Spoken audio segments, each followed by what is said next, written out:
Ahawa buju dene magnatug ni jose xagamakwe wa se asamuktigo tiktotem ni meteo abatingi chibe meteo onigi mingi tijombigigo. My colonial name is Sherry Copenace. I come from the Elk clan, born and raised up at Ojibwe community called Ojibways of Onigaming, which is on the east side of Lake of the Woods in northwestern Ontario. And I have three Anishinaabe names. And Nijosek is my birth name. I received my second name when I was 27, and that's Sagamakwe. I call that my healing name. And I received my third name when I started working for a good and kind-hearted lodge, Medewan Lodge, and that's Waseasamuk. So I just want to share a little bit about what I've heard as I was growing up and as I started to learn more about treaties, but specifically I'll be talking and sharing about Treaty 3 because that's the area and the lands that I grew up around is in Treaty 3. And even before I start to speak about that, I wanted to share a little bit about how treaty making has always been a way to make relatives and a way to make relationships with amongst and even beyond Anishinaabe people. And it begins with our creation stories and how at one time this being that's commonly known now as Sky Woman, when she was circling the universe looking for a place to live, she seen this most beautiful place and heard a sound from this most beautiful place. And today we know it to be Earth, what we now know as Mother Earth. And when she saw this place, she had wanted to come and reside here. But before she came, she asked the plant world, and it was actually the fern that was the speaker of the plant world.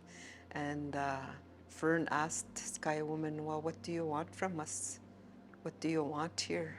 We need to know who you are before we can decide that if you can live amongst us. So they had that conversation and they had that discussion.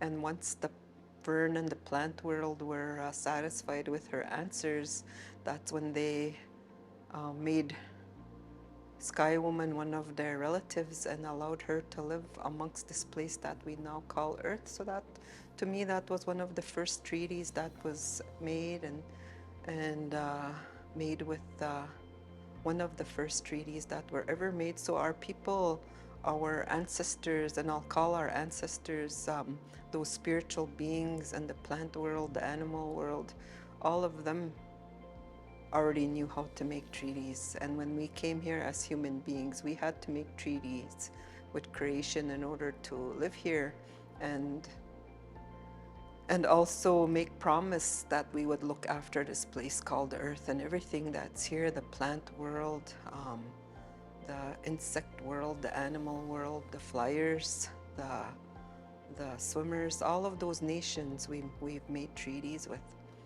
So it was nothing new to us. So when our relatives came from, and even at time, like as human beings, we've had conflict amongst ourselves as well. I tend to think and know that's part of our nature as human beings to have conflict, but we have ways to resolve them. We don't just stay in conflict. We've been gifted many ways to resolve those conflicts, and one of them is to make treaties. So a long time ago, the Anishinaabe people, and I don't really know what sparked the conflict, but I know there was a huge, huge conflict where it resulted in many, many battles and many, many wars with the Dakota people. And the stories I have heard is sometimes that the waterways, the rivers, or even the lakes would turn red because of all of the bloodshed that was happening. And I'm not sure like if it was over land or if it was over different, maybe not respecting our territories. I'm not sure how it all began, but what I do know is that it was there. And so the human beings, the people, our ancestors knew that couldn't continue on. Like we couldn't continue to make war with one another. We couldn't continue to battle with one another because um, not we're not natural like that to always be in war mode or anything like that. So what the what the people at that time decided is that they would make a, a treaty, and that would involve making relatives, bringing our families together, the Dakota and the Anishinaabe Nation. And I'm speaking of the people from my area, the Treaty 3 area. And there's many places there now that are that make reference to those battles that happened, such as Sioux Narrows, Soul Lookout. That's why they have those names, because there was huge battles that happened there. So our people knew that couldn't continue. So they agreed after many discussions that they were going to make a treaty so that they would become relatives. And of course, there was many ceremonies that happened before that even occurred. And what I do know is that when the people decided, they came together. They came together in ceremony. They came together on a mutually agreed place, and they came together offering to be brothers and sisters, to be relatives in that way. And so when that happened, and I'll speak from the Anishinaabe side, is that the Dakota people gifted us with 4 big drums. And I have seen two of those drums myself in 2024. They're still here. They're still here. I've seen them and I know where they are. And one of them is in Wajashkonegaming, commonly known as Rat Portage First Nation, but really it's called Wajashkonegam First Nation. And that's about maybe 5 minutes out of Kenora, so I've seen that drum. And they say that was one of the drums that was gifted to us by the Dakota people, and it's called the Ogichita drum. So they gave us those 4 drums, and those were to symbolize that we weren't ever to be at war ever again with one another, that once they gifted that to us, that we would be friends forever, we would be relatives forever. And when that was made, we exchanged pipes. We gave them a pipe, they gave us a pipe. And I've seen that pipe as well. I've seen that pipe. And I seen that pipe only being brought out for real special occasions. Even within our territory, if we're having disagreements, that's when that pipe is brought out so that we can have dialogue, we can have conversations, and be able to sit with each other and make decisions that we're to make for our people, and even for the children. That's really what it's about, for to make the best decisions for our children, and not only our children but all children. So that pipe is still there. And there was also a song that was exchanged between the Anishinaabe and the Dakota Nation, and that song is only rendered at very special occasions as well. And I've heard that song being rendered, and the last people that I've heard sing that song was the late Clifford Skeed. His name was Quikigishigoinene. And then the late Tommy White, his name was one of his names was Manutogijik. And then one that I do know that still remembers that song, he's still with us here in this physical world. His name is Gilbert Smith from Nykatchewan First Nation. So those are the ones that I heard render that song. And when that song was exchanged, we sing it in Anishinaabe, but the Dakota sing it in their language, but it's the same song. And it's to remind us of that treaty we made, that we're relatives now, and that we're family, and that we won't ever make war on each other again. So that's the promise that we made, and those are the exchange of gifts that we made with one another. And those are still here with us. And I know at one time our ancestors made ceremony of renewal, just as a reminder to us as human beings that we have that treaty. And I don't know when was the last time that happened, but I know it needs to happen again so that our Dakota relatives and our Anishinaabe relatives can remember what that treaty was about and how it's still, how we've all both kept our promises to that, and how we know that we're still family to this day, that we're family, and how we respect each other's territories, we respect each other's ways, and we respect each other's language, but we're still family. So that's what I wanted to share with you, with the people today, is that we've always had that process of treaty making.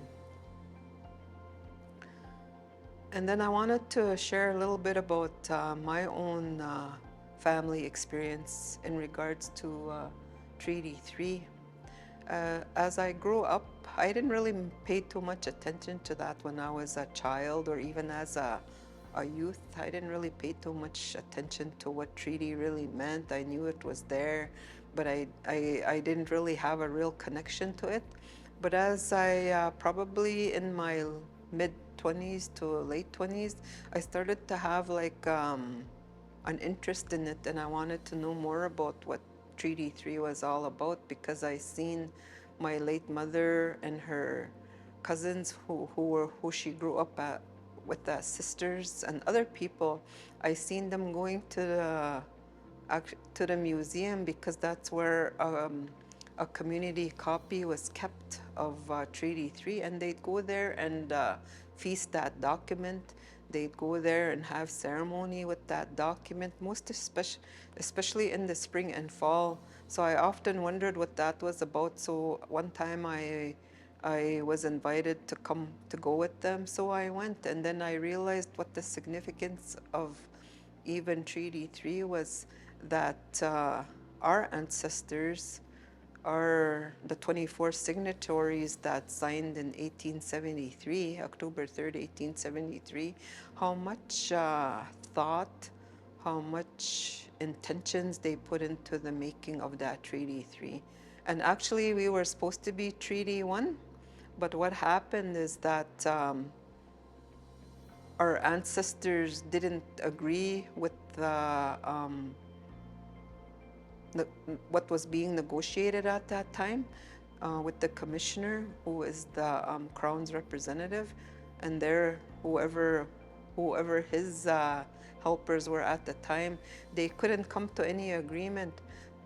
So what happened is that the commissioner and his and the Crown representatives, they came here into Manitoba, and they made Treaty 1 and Treaty 2, and then they came back. They had promised the people of Treaty 3 that they would come back. Of course, it wasn't known that at the time, but they made a promise that they would come back. So during that time, the people met many times to discuss what was being offered by the Crown and the commissioner of the day. And they also sought ceremonial advice. And what I mean by ceremonial advice is our stories, our historical stories say that at one of the gatherings that there was 28 shaking tents and 28 matutsans, which are purification lodges, which some people commonly known as sweat lodges. That's how much trust and faith they had in obtaining spiritual advice and direction on if they should be signing on to this treaty. And once the spirits of those lodges gave them consent, or even like direction on how to proceed, that's when my ancestors agreed to sign on to Treaty 3. And so they did that over in Northwest Angle. There's a place there called Dawson's Highway, I believe. and it goes right up to the creek in Northwest Angle, and that's where the people assembled, and that's where the crown, where they met the crown, and that's where the 24 signatories signed on to Treaty 3. And even when they were signing on to Treaty 3, they brought their pipes with them, they brought their feast food with them, they bought the gifts and that they were offering to the commissioner and the crown representatives. And when that treaty was finally agreed upon, they rendered a song, and they say they danced with their gifts. So our people knew that we were making relatives with the crown, and that we were making a relationship, and that those promises that were said in Treaty 3, that they would be forever. But in that, for Treaty 3, the 24 signatories at the time, they also wanted what they called a community copy, and they wanted it on something that would last forever. So they knew paper, it wouldn't be good enough to just write on paper.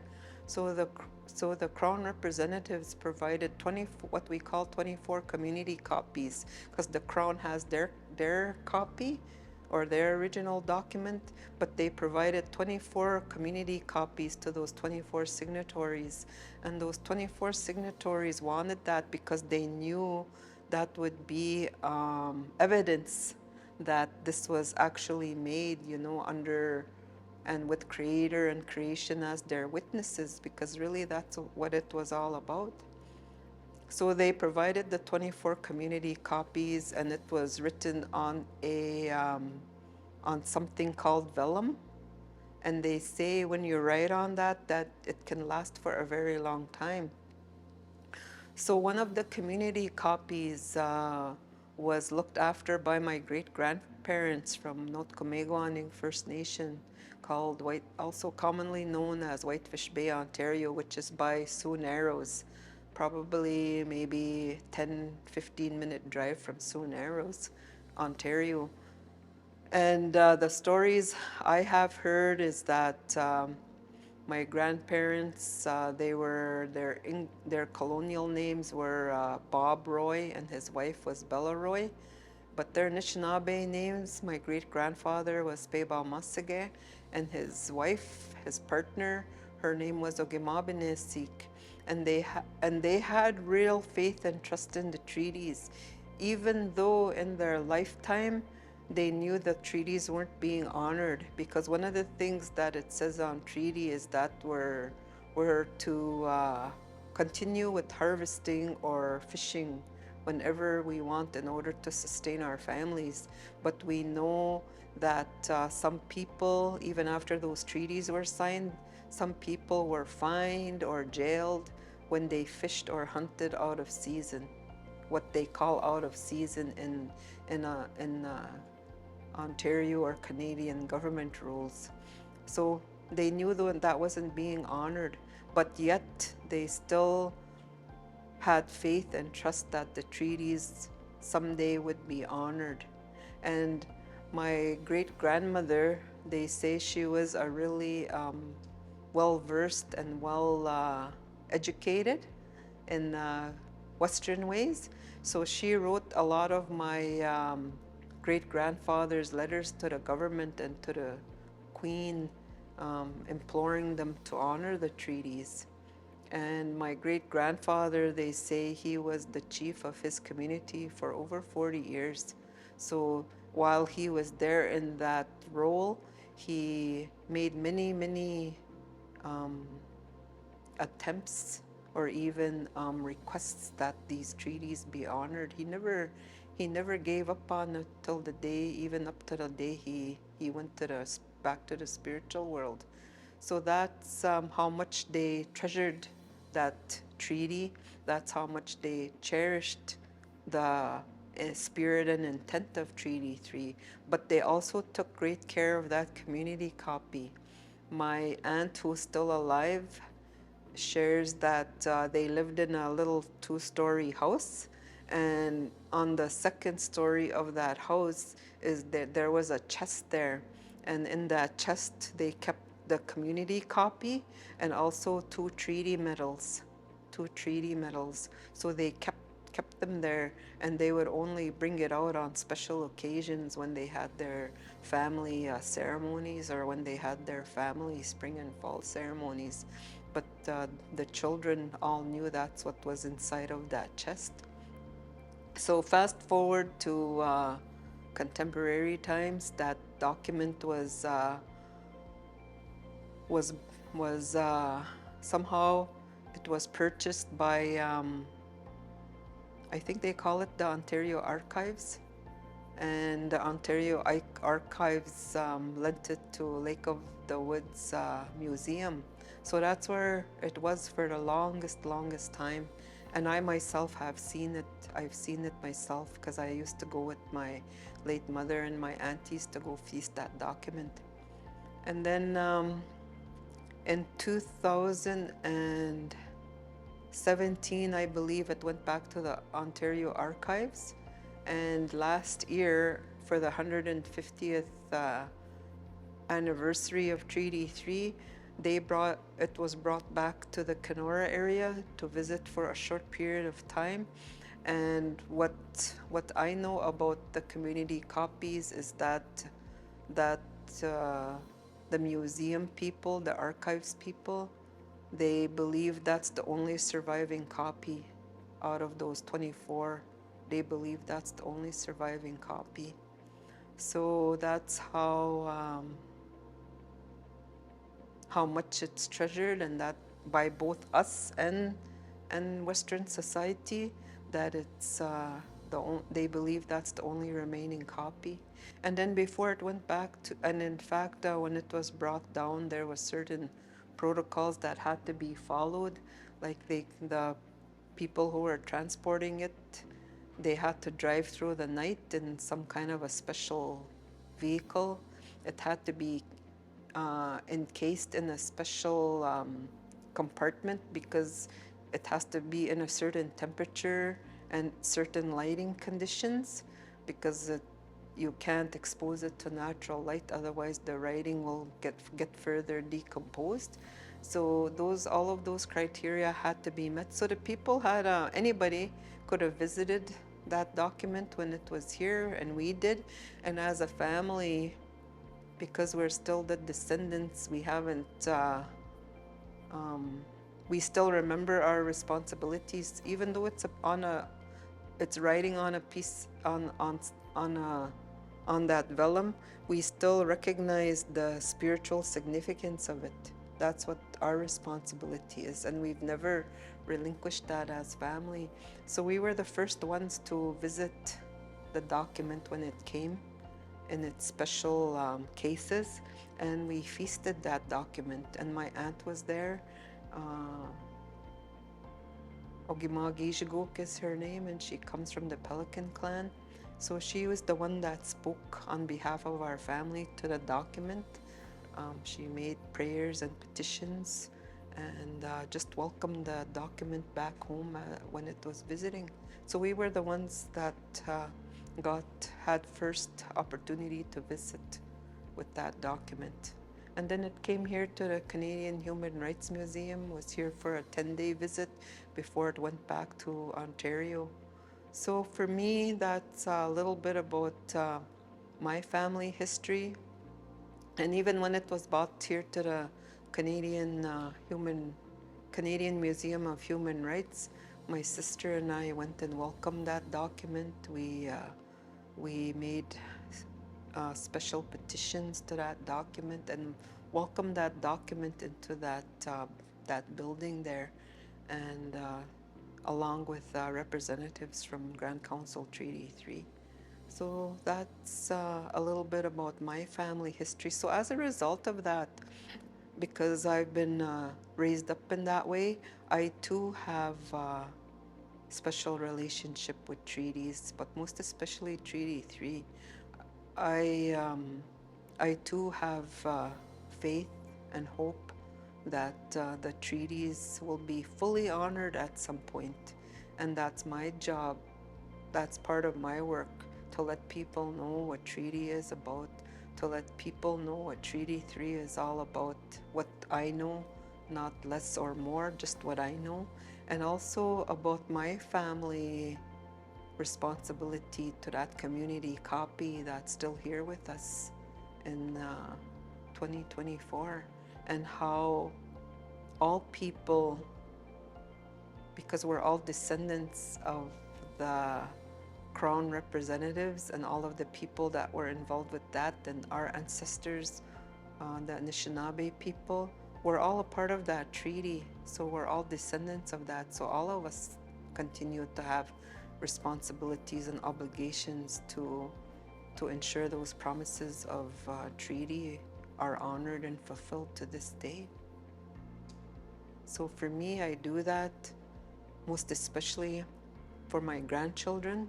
And recently, we've been blessed with a great grandson. So I continue to do that for him, but for all children like him. So for me, I need to remember for him, and I need to continue to work for the awareness and full implementation of treaty for little guys like him, little girls like him, and those who are gender neutral. You know, I need to continue for our descendants, all of our descendants, that they know what treaty is all about and how they can make sure treaties are honored, and how they know that we're all relatives, even if we're not from the same nations. We're all relatives. We're all in this together on this world and on this earth. And so that's why I continue to do that. I have faith in those treaties. Miigwech.